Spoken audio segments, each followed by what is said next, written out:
you will descend into hell. Not metaphorically, not someday.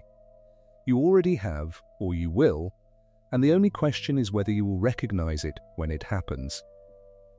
Every human being, sooner or later, is dragged into a dark interior region where everything once certain collapses, where the self breaks open, and where, paradoxically, the path to wisdom begins. The mystics knew this, the poets knew this, the depth psychologists knew this. As Carl Jung wrote, no tree, it is said, can grow to heaven unless its roots reach down to hell. This is the journey into hell, not as theological fantasy, but as the necessary descent of the soul, the archetypal experience without which there is no individuation, no rebirth, no self-knowledge. To refuse it is to remain incomplete.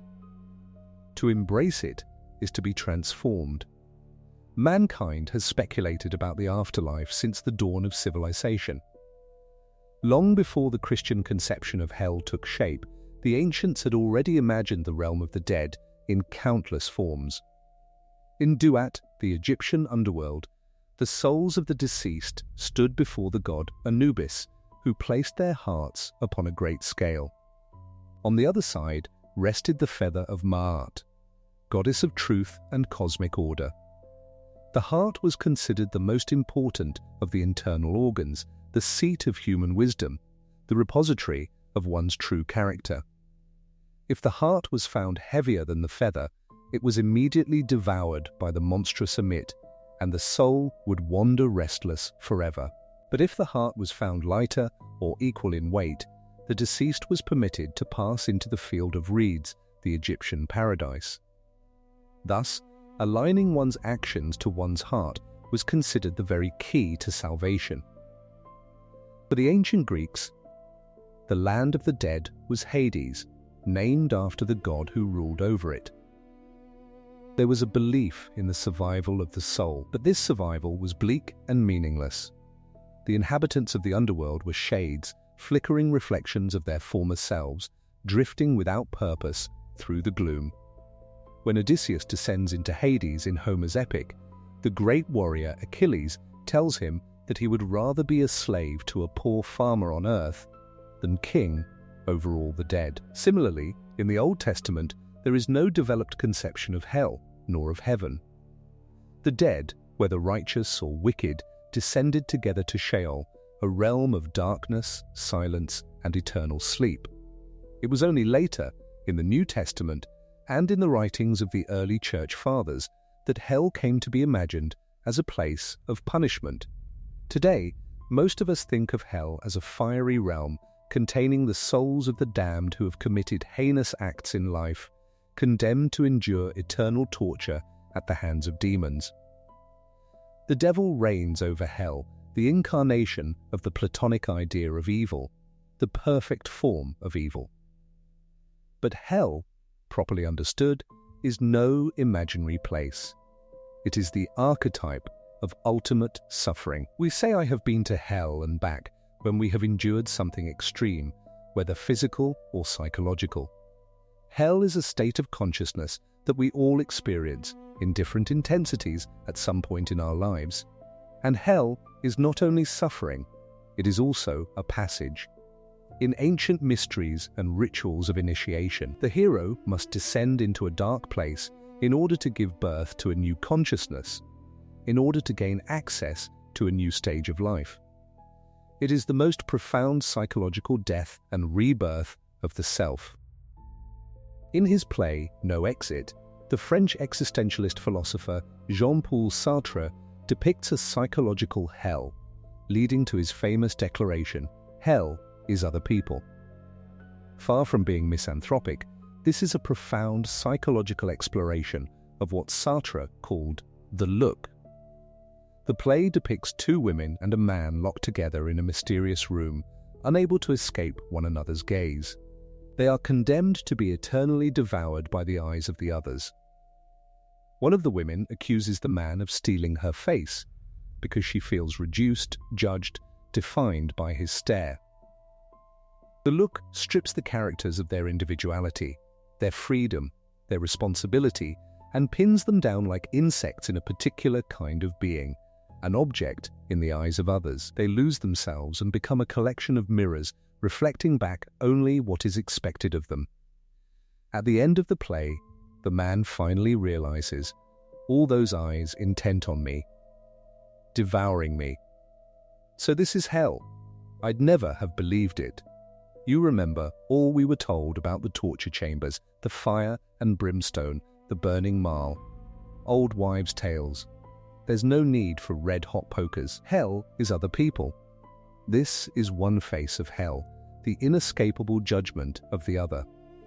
In his book, The Cry for Myth, the American existential psychologist Rollo May writes a powerful chapter titled The Therapist and the Journey into Hell. For May, therapy is not life itself, but a prologue to life.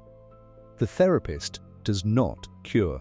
The therapist is a guide, a friend, an interpreter who walks beside the patient through their private hell. Each of us has private hells crying to be confronted, and we are often powerless to confront them alone.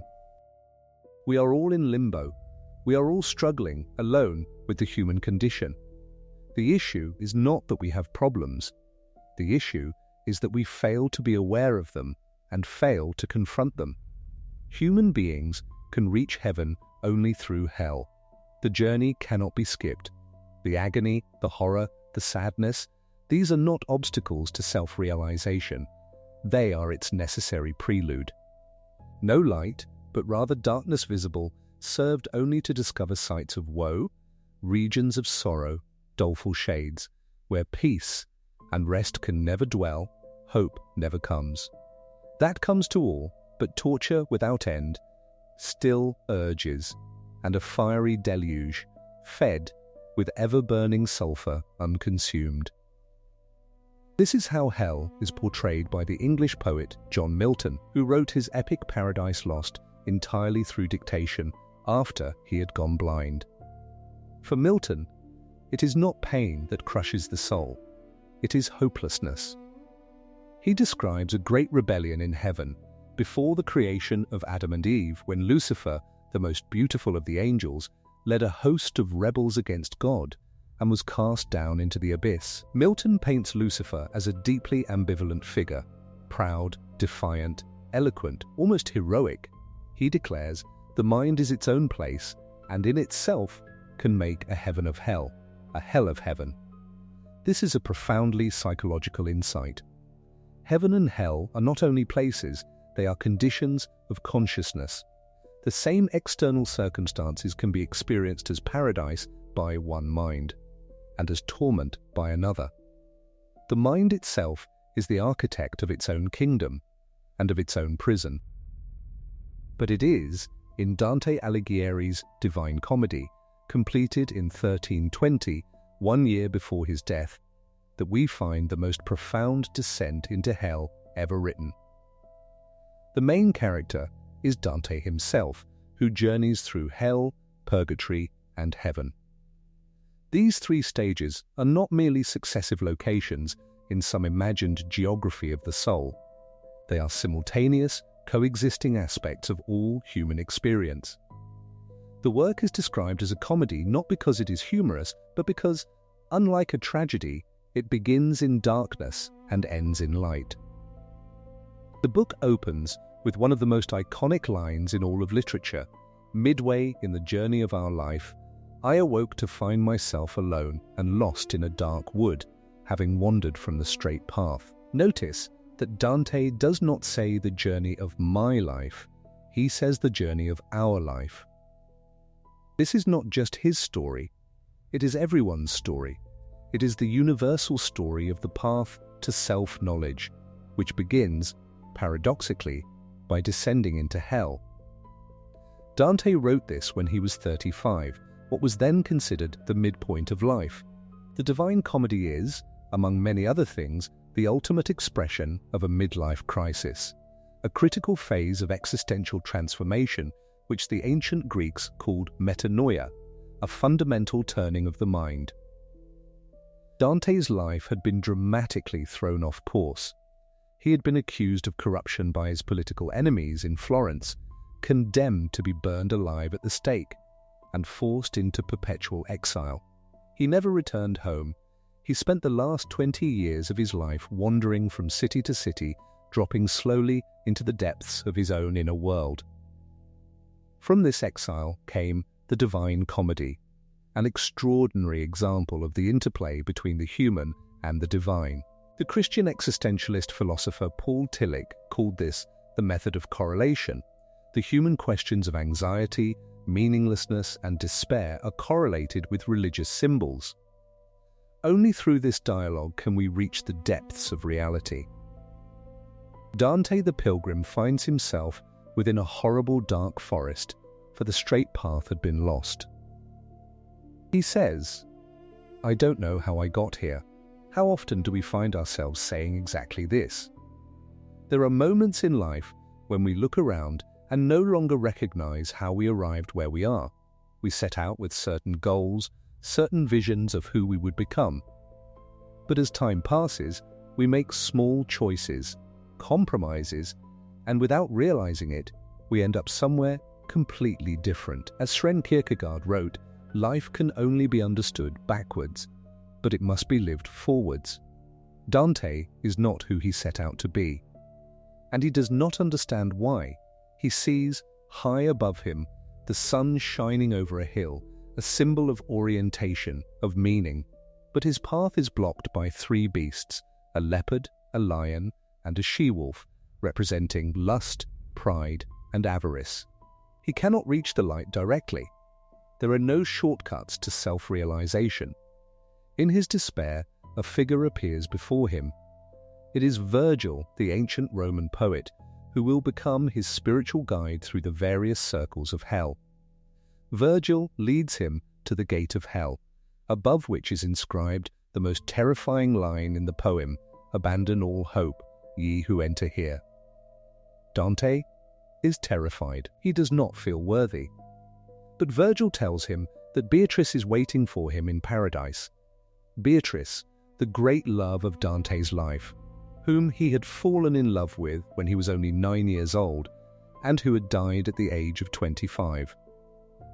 Beatrice has become, for Dante, an eternal figure, a personal myth, a guiding star.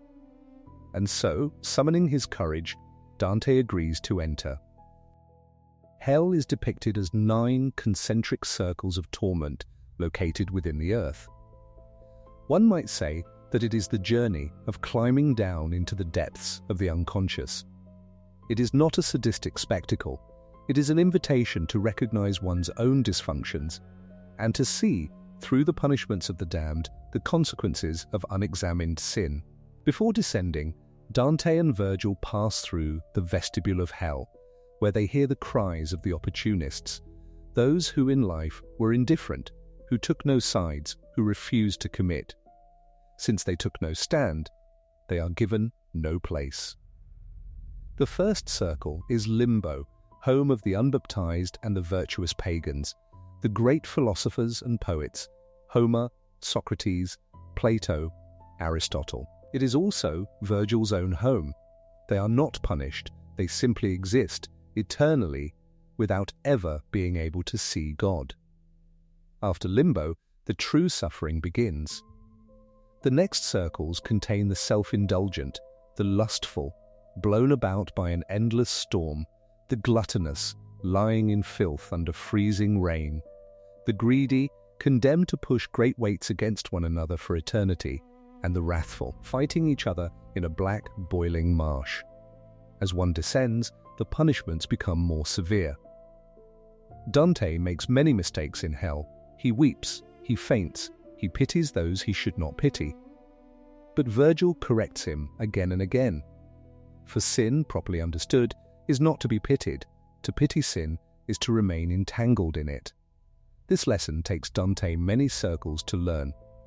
The lower regions contain the heretics, locked in burning tombs, the violent, divided into those who did violence to others, to themselves, and to God and nature, the fraudulent, and finally, in the deepest pit, the traitors. The deepest circles are reserved not for those who sinned out of weakness, but for those who deliberately abused their reason. Violence, fraud, and treachery are sins of the will. They are the sins of those who knew and chose anyway. At the very center of hell, frozen in a lake of ice, stands Lucifer himself, the fallen angel, the incarnation of ultimate treachery. He has 3 heads, a grotesque parody of the Holy Trinity. In each mouth he eternally chews a traitor, Brutus and Cassius, the assassins of Julius Caesar. And in the center, Judas Iscariot, the apostle who betrayed Christ. The icy wind generated by the beating of Lucifer's 6 wings is what keeps him frozen in place. His own rage is the cause of his imprisonment. This is one of the most profound psychological images in all of literature. The devil is not surrounded by fire. He is encased in ice. Cold, frozen, isolated, evil at its deepest is not passion, but paralysis. It is the absolute refusal of relation, of warmth, of love. When Dante and Virgil finally reach the very bottom, they climb down Lucifer's massive body, and suddenly Virgil turns around and begins climbing up. They have crossed the center of the earth, and everything is now upside down. They emerge on the other side of the world, beneath the stars, at the foot of an enormous mountain. This is Mount Purgatory. Human beings have intellect, the faculty of knowing, and will, the faculty of choosing. Sometimes we fail because we do not know, but more often we fail even when we do know. Dante echoes St. Paul, "To will is present with me, but how to perform that which is good I find not. For the good that I would, I do not, but the evil which I would not, that I do." In hell, Dante expanded his faculty of knowing. He saw, in vivid detail, the consequences of sin. But knowing is not enough. In purgatory, he must learn to use his knowledge to choose well. Purgatory is the discipline of the will. It is the place of catharsis and cleansing, where imperfections are burned away. Unlike hell, purgatory is temporary. Every soul in purgatory will eventually reach heaven. Mount Purgatory has 7 levels, each corresponding to one of the 7 deadly sins: pride, envy, wrath, sloth, greed, gluttony, and lust. Pride is at the bottom, the most serious, the most fundamental human sin. It is the sin of Eden. "Eat this," the serpent says to Eve, "and you will be like God." The work of purgatory is what Dante calls contrapasso. The soul is forced to experience the opposite of its sin, to work through it, and from it to forge a virtue. Carl Jung would later give this same process a different name, enantiodromia, the emergence in the psyche of the unconscious opposite. The prideful are pressed down by enormous boulders, forced to walk bent over until they can willingly release their false persona. The envious have their eyelids sewn shut with iron wire. The wrathful walk in blinding black smoke. The slothful must run without ceasing. The greedy lie face down upon the earth they once worshipped. The gluttonous are starved before trees whose fruit they cannot reach. The lustful pass through walls of purifying fire. Notably, Dante himself joins the prideful, carrying a great stone, because he recognizes pride as his own deepest flaw. This is no longer a journey of observation, it is participation. The goal is not perfection, the goal is wholeness. When Dante finally reaches the top, Virgil, the embodiment of human reason, can take him no further. The next guide is Beatrice, the embodiment of divine love. She leads him through the various heavenly spheres, ever higher, ever more luminous. G.K. Chesterton once wrote, "Angels can fly because they can take themselves lightly." When we turn away from the self-centered ego, it is as though a weight falls from our shoulders. At last, Dante reaches the Empyrean, the highest point in heaven, and is granted the rare privilege of standing in the presence of God while still alive. But here, language fails him. He cannot describe what he saw. God, for Dante, is the entire universe, and every being in it is his reflection. To enter heaven, Dante must be able to see himself in God. The moment he does so, his vision is flooded with a light so bright that he sees nothing at all. He has achieved union. He has become whole. To enter heaven is to become more human than you ever succeeded in being on earth. To enter hell is to be banished from humanity. Not every great mind has imagined hell as Dante did. The English poet and visionary artist William Blake wrote a startling little book titled The Marriage of Heaven and Hell. For Blake, hell is not a place of punishment, but a place of energy. Without contraries is no progression. Attraction and repulsion, reason and energy, love and hate are necessary to human existence. From these contraries spring what the religious call good and evil. Good is the passive that obeys reason. Evil is the active, springing from energy. Good is heaven. Evil is hell. Blake takes the language of Orthodox Christianity and inverts it. The conventional good, associated with the soul, with reason, with restraint, he sees as lifeless. The conventional evil, associated with the body, with desire, with action, he sees as the very source of life. Both, he insists, are necessary. He anticipates Freud by more than a century. Energy, or libido, which the religious call evil, arises from the unconscious, which the religious call hell. It is restricted by reason, which the religious call good, the product of the superego, which the religious call heaven. Blake imagines himself walking among the fires of hell, delighted by the enjoyments of genius. Energy is eternal delight. Fire, for Blake, is not the fire of torment, but the fire of inspiration. From hell, Blake brings back the proverbs of hell, wisdom of a very different kind. The road of excess leads to the palace of wisdom. He who desires but acts not breeds pestilence. If the fool would persist in his folly, he would become wise. You never know what is enough unless you know what is more than enough. Excess of sorrow laughs, excess of joy weeps. Always be ready to speak your mind, and a base man will avoid you. The soul of sweet delight can never be defiled. For Blake, the human being must be free to exercise the imagination, to construct a reality of his own. This is what he called the poetic genius. If the doors of perception were cleansed, everything would appear to man as it is, infinite.